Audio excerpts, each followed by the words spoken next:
Hello everyone, welcome back to my YouTube channel.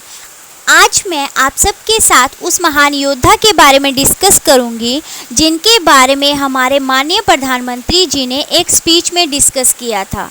तो आज मैं हिमाचल प्रदेश की नूरपुर रियासत के एक महान योद्धा के बारे में डिस्कस करूंगी। और ये जो महान योद्धा हैं इनका नाम वजीर राम सिंह पठानिया है। तो वजीर राम सिंह पठानिया का जन्म 10 अप्रैल 1824 को राजा वीर सिंह के जो वजीर थे श्याम सिंह पठानिया उनके घर में हुआ था।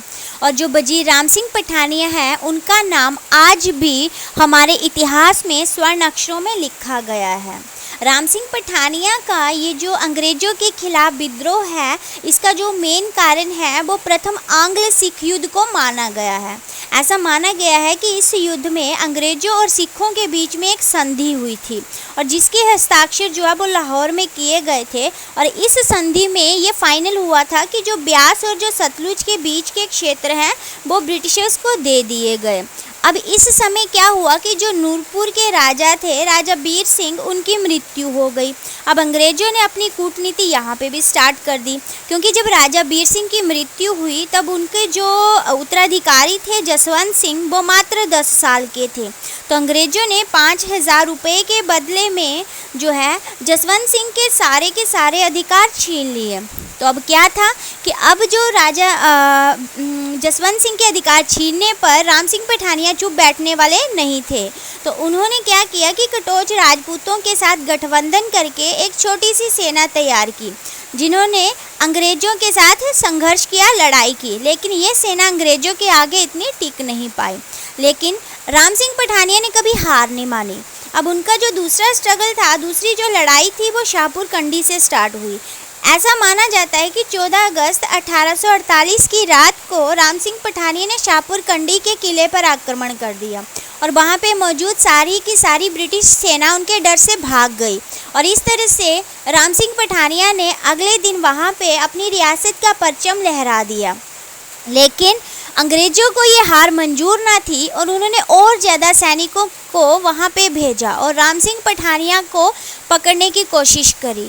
राजपूत तो वहाँ से चले गए, लेकिन राम सिंह पठानिया को पकड़ने के लिए जो सेना भेजी गई वो उससे बचते हुए राम सिंह पठानिया गुजरात चले गए।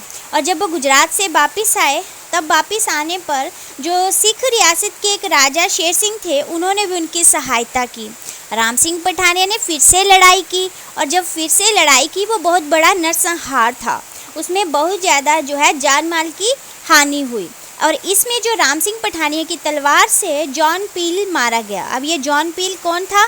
ये उस टाइम के जो ब्रिटिश प्रधानमंत्री रॉबर्ट पील थे, उनका भतीजे थे। इसके बाद क्या था कि अब जो है राम सिंह पठानिया के साथ भी इतिहास दोहराया गया, जो कि हर लड़ाई में हम लोगों ने देखा है कि राम सिंह पठानिया के ही किसी आदमी ने अंग्रेज़ों को उनके पूरे पूर्व की जानकारी दे दी थी। तो एक दिन राम सिंह पठानिया रावी नदी के किनारे सुबह के टाइम पे पूजा कर रहे थे, तो अंग्रेज़ों ने उनको वहाँ पर जाकर पकड़ लिया। और उस टाइम राम सिंह पठानिया बिल्कुल निहत्थे थे, लेकिन फिर भी उन्होंने 2 ब्रिटिशर्स को वहाँ पे मार डाला।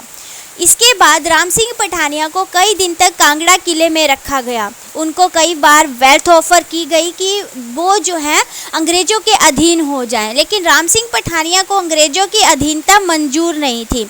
और राम सिंह पठानिया को फिर रंगून भेजा गया और रंगून भेजने के बाद उनको वहाँ पे बहुत सारी यातनाएं दी गई। उनको बहुत सारा वहाँ पे जो है दंड दिया गया ताकि वो टूट जाएं और अंग्रेज़ों के अधीन हो जाएं। लेकिन राम सिंह पठानिया को ये सब मंजूर नहीं था। और अंत में इस महान योद्धा ने 11 नवंबर 1849 को जो है मात्र 24 साल की उम्र में वीरगति को ये प्राप्त हो गए थे। और हमारी जो महान मातृभूमि है उसने अपने एक और महान वीर योद्धा को खो दिया था।